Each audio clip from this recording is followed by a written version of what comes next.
everyone! Kamusta kayong lahat? Dito tayo sa sasakyan mag-intro na. So today nakalimutan kong bayaran yung tax namin sa bahay. Paano magbayad doon ba? Kasi hindi man ako nagbabayad lagi no kasi agad taman. Kaya wala ako dito. Si Saki din gusto niya. Magbayad kami magbayad doon. So papunta kami ngayon sa City Hall. Kasama ko si Saki at si Agata nag-drive. Diba? Aling gwapo there. Not guapo. Kyrie said you're guapo. Oh, well then he is a liar. Okay. Punta na kami ng airport. Magpa-drop lang kami ni Kyrie at sa mama niya. Yung mama ko hindi ko na pinasama. Kayong ate ko, yung asawa niya, may trabaho man siya. Siya na may school. Si Kyrie gusto niya talagang mag-absent. At yung mama ko, hindi ko na pinasama kay iiyak ba tapos sakit-sakit lang sa dughan. Bitaw mag-iyak-iyak. Doon lang ayaw kong i-vlog ng mga ganyan ba very emotional. Si Kyrie kay maiyak yan siya kanina, naawa din ako sa kanya. Kay, you will miss me, Kay? Kiss ko, mingaw ko kanina ma-miss daw niya kami ni Uncle Sikay. Wala siyang kalaro ng badminton si Uncle Sik lang. Marunong na ba siyang maglaro ng badminton, Kay, no? Marunong na siyang maglaro ng badminton. So papunta na kami ng airport. Ano yung flight namin? 5 PM. So ano ngayon? 3:10. So naka-check-in na naman kami. Pero iba yung seat ko at kay Saki kay sobrang full. So itanong pa namin kung pwede ba kaming magkatabi ba kasi ay hindi pa ako pwedeng magbuhat ng mga bigat. So sabi ko yan mamaya pag mag-ano kami doon. Na sana magkatabi kami ni Saki. Pero Dubai to Amsterdam magkatabi man kami. Paano lang Cebu to Dubai.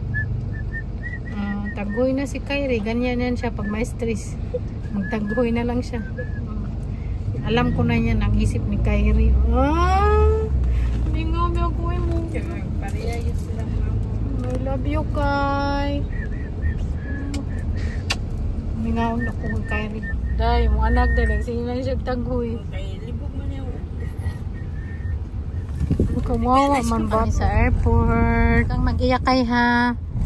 Hug mo si nanay ha. So yan yung sasakyan namin. Nandito na kami sa gate.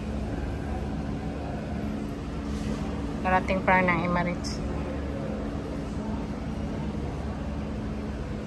Morning time. Morning. Nanok ba na? Kami ngaw ba? No?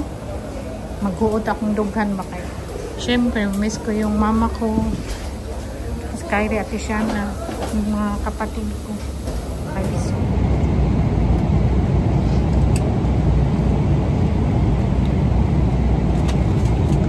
Dito na kami sa Amsterdam Schiphol sa airport. Karating lang namin. Tapos, punoy namin yung jacket namin. Lagay namin sa lobby. Grabe, ang sakit ang ulo ko eh. Ano ba? Kulang-kulang sa tulog siguro. Kulang sa tulog, hindi man ako nakatulog. What's cost? Sobrang sakit ang ulo ko. Pero buti na lang hindi sumasakit masyado yung ano ko, yung opera ko ba. Minsan may daw siya magmulol. Lalo na siguro dito sa Netherlands kasi sobrang lamig. So magmulol yung bakulang taon sana hindi siya magmulol ba. Ay lamig dito today. So magantay kami ng train 9:30 para may discount kami. 9 na dito. So magantay kami mga 30 minutes. Si Saki busy siya kay daghanda sa dinay. Now wear your winter yes now.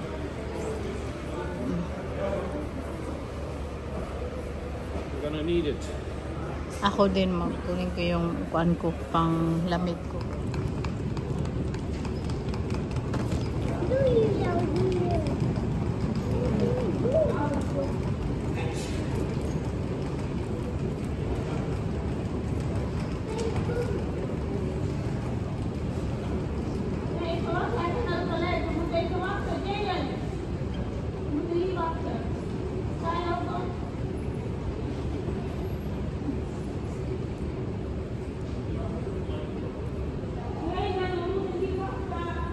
Pad na kami papuntang train. Ako bis na din ako.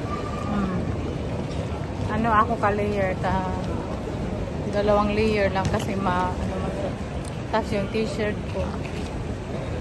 Sinapawan ko na lang. Ang lamig dito. Sumakit lalo yung ulo ko kasi sa lamig ko. Ano magsasakit? Dahil nasik! Ito yung binili ko. Ang sarap nito na hapdo. Dito Paglapag pa lang namin gutom. So, ito lagi yung kinakain ko. Brochia rock balls. Pangalan sa Netherlands. Laki-laki. Very juicy. Sarap. Na kami sa bahay. Pero kanina pa naman kami dumating siguro 1 hour ago. Tapos, sa sobrang sakit ang ulo ko. Umiga ako sa aming couch. Tapos, uminom ko ng paracetamol kasi sobrang sakit talaga ng ulo ko. Parang sasabog ba. Tapos, parang, siguro sa pagod sa biyahe. Tapos, basta parang sobrang kakapoy sa lawas ko ba. Pero mamaya ko naman yun unbox yung mga nasa loob ng bagahe namin mamaya na. Kunuha ko lang yung camera natin tapos yung laptop ko. Dinala ko din yung mga papers ko doon, yung mga results sa mga yung pa-check up ako, yung mga basta dinala ko lahat. Kaya kung magpa-check up ako dito, pagpasok ko dito ba, pagpasok ko umiyak na agad ako. Sabi ko ba, kalaay pa dito kalaay pa dito. Pero siyempre, sana naman ako nung kasi kami lang naman ni Saki. Siguro na homesick lang ako kay, siyempre, natagal ako doon sa Pinas. Tapos sila yung nag-alaga sa akin ba. At alam nyo ba yung, okay, nabanggit ko kaya na yung, paano na kayo, palis na kami sa bahay. Binigay talaga ito ni Kyrie sa akin. Dalhin mo to, tingnan yung painting niya, pinadala niya sa akin. Tapos, nilagyan pa niya ng yung pangalan niya sa likod. James Kyrie. Siya nagawa na to, no? Binili to na April, yung ganito. Tapos siya nagpintura, siya nagpainting, siya lahat. O, diba? Ang cute. Very creative yan si Kyrie, no? Tapos maganda siya mag-drawing, malinis, magkulay, malinis. So, naiyak talaga ako. Pagdating ko, namsik ako ba? Siyempre, namiss ko sila. Namiss ko din si Saki, no? Everyday naman may-miss ko sa akin pag magkalayo kami. Pero iba talaga yung kompleto lahat yung pamilya mo nandyan malapit sa iyo. Anyway, emotional man tayo nito karating ko pa lang ba sa akin, tawag si Kyrie. Tapos sabi ko kay Kyrie, na-miss ko siya ba. Parang uiiyak na si Kyrie. Yung mama ko, hindi ko masyadong tatawagan kasi mag-iyak ba. Tapos ayaw ko makita yung mama ko umiyak kasi parang masasaktan ako. Kasi alam niyo na, gaya ng sabi ko noon, yung asawa, mapapalitan. Pero yung mama mo, nag-iisa lang yan sa buong mundo. Hindi maibig sabihin nung na si Saki palitan ko. Siyempre, mahal na mahal ko yan sa akin, no? Kaya kung hindi ko pa yan mahal, Diyos ko. Pero iba yung pagmamahal ko sa mama ko, iba sa asawa mo, ganyan. Sabaw, mamaya magsabaw ako, parang ano ba, gusto ko magsabaw. Apple tart. Kaya na-miss ko apple tart. Nagbili sa akin din sa bakery. Yung mga halaman namin, tingnan nyo. Pakita ko sa inyo mamaya. Pag wala talaga kami, para siyang machuchugi. Wala nang masyadong dahon. Nung nandito ako, nanambok yung mga halaman namin. Tapos, kinakausap ko kasi. Ngayon, parang wala na umoy.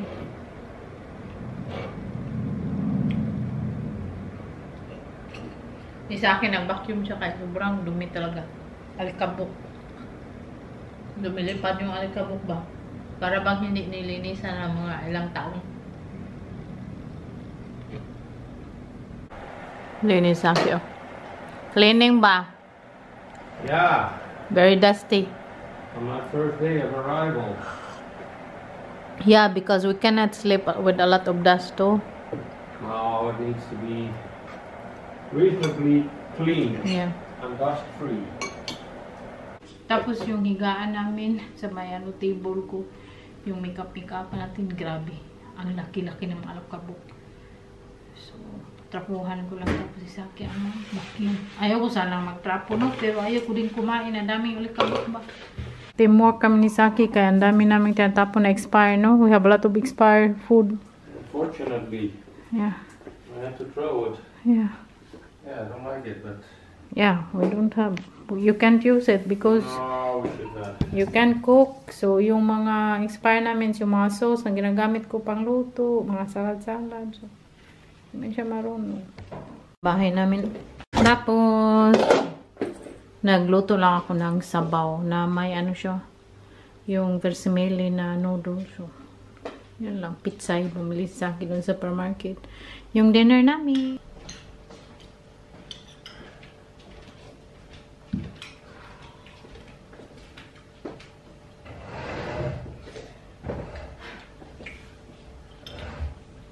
Our first meal back in the Netherlands. A soup. So, because it's cold, no? Fruits of the sea. Yeah. Fruit de mer. Nilagay ko sipon lang. French. Yung Christmas tree namin, oh, nandyan pa. So, tanggalin ko pa yan. The Christmas tree.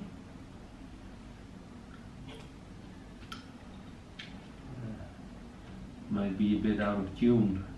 Christmas tree in February. I had to remove that this week.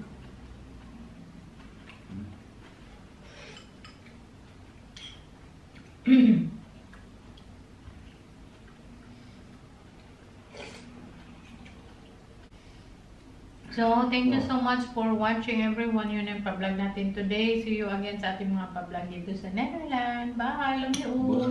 Doei. Doei doei!